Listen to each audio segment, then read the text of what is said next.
Ya baik, selamat pagi. Selamat pagi untuk kita sekalian. Di sini saya akan mempresentasikan hasil kerja saya dengan presentasi yang bertopik 3 profesi dan kode etik profesi. Nama saya Wilpison J. Erwinarengga, kelas B dengan NIM 2023-30003, jurusan Ilmu Komputer Universitas Muhammadiyah Papua.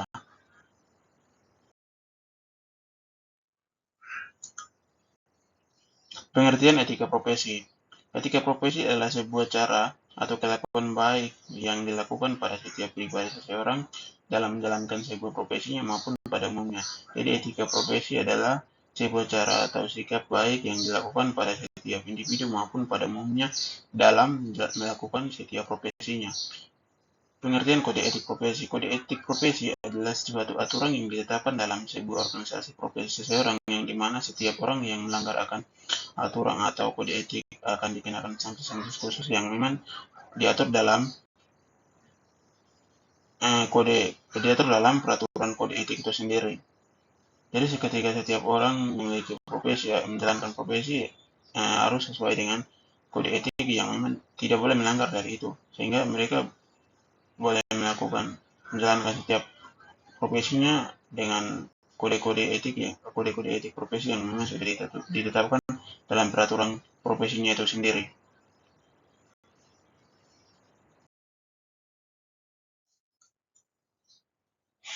Adapun jenis-jenis etika yang dapat kita lihat di sini, yang pertama, etika tetap berlaku walaupun tidak ada orang lain yang dapat menyaksikannya.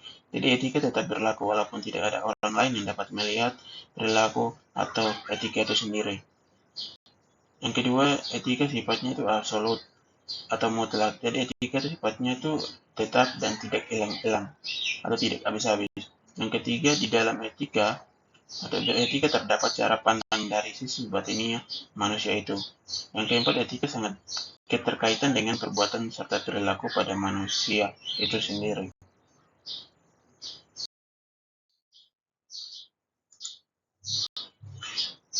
Manfaat etika. Yang pertama dapat kita lihat di sini adalah dapat menolong suatu pendirian dalam suatu pandangan dan moral.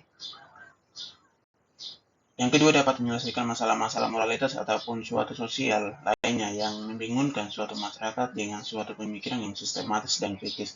Yang kedua, di sini dapat saya sedikit jelaskan bahwa setiap manusia dari masalah-masalah moralitas dapat diselesaikan dengan berpikir secara sistematis dan kritis. Dari etika itu sendiri, manfaat-manfaat dari etika itu sendiri sehingga dapat membingungkan masyarakat, dapat membingungkan seseorang dengan penyelesaian yang dilakukan dari etika itu sendiri. Yang ketiga, dapat menggunakan suatu nalar sebagai dasar pijak, bukan suatu perasaan yang bikin merugikan banyak orang, yakni berpikir dan bekerja secara sistematis dan teratur step by step. Jadi dapat bekerja dengan secara teratur, yakni berpikir dengan secara sistematis dan teratur dalam menyelesaikan maupun dalam menggunakan nalar. Yang keempat, dapat menyelidiki suatu masalah sampai ke akar-akarnya, bukan sekedar ingin tahu tanpa memperdulikannya.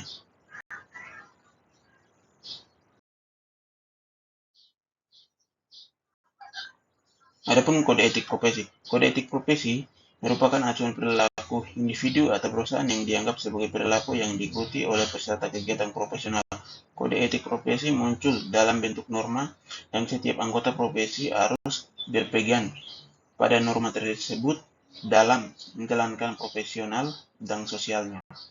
Jadi pada setiap anggota perusahaan atau anggota profesi yang melakukan kegiatan profesionalnya harus menjalankan sebuah kode etik setiap pada norma-norma tersebut dalam menjalankan profesionalnya atau sosialnya itu sendiri.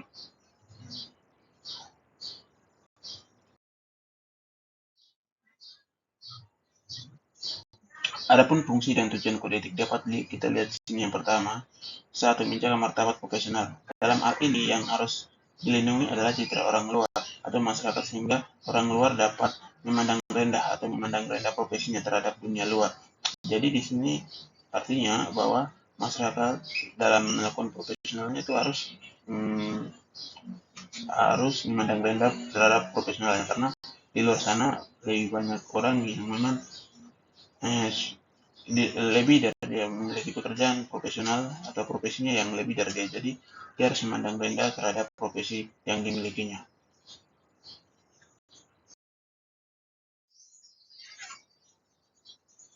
Yang kedua, menjaga kesejahteraan anggota. Artinya kesejahteraan berupa kesehatan materi. Mengenai kesejahteraan material anggota profesional, kode etik bisanya melarang anggota melakukan perilaku yang merugikan kesejahteraan anggotanya.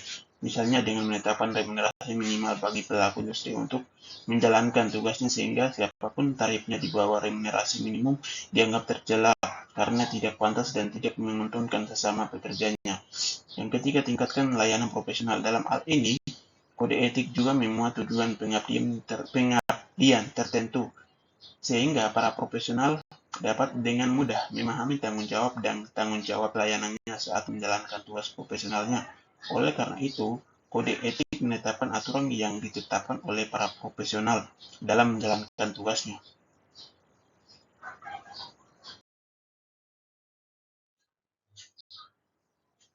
Kesimpulan, etika profesi dan kode etik profesi teknologi informasi menjadi bagian penting dalam bidang teknologi informasi itu sendiri.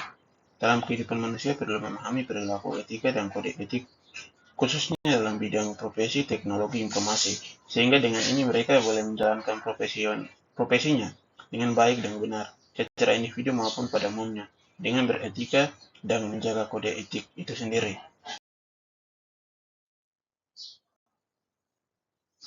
Adapun referensi yang saya dapat untuk menyusun presentasi saya ini dari buku Etika Profesi dalam Bidang Teknologi Informasi yang ditulis oleh nama penulis Pipi Kumalasari, SE, MSI, AK.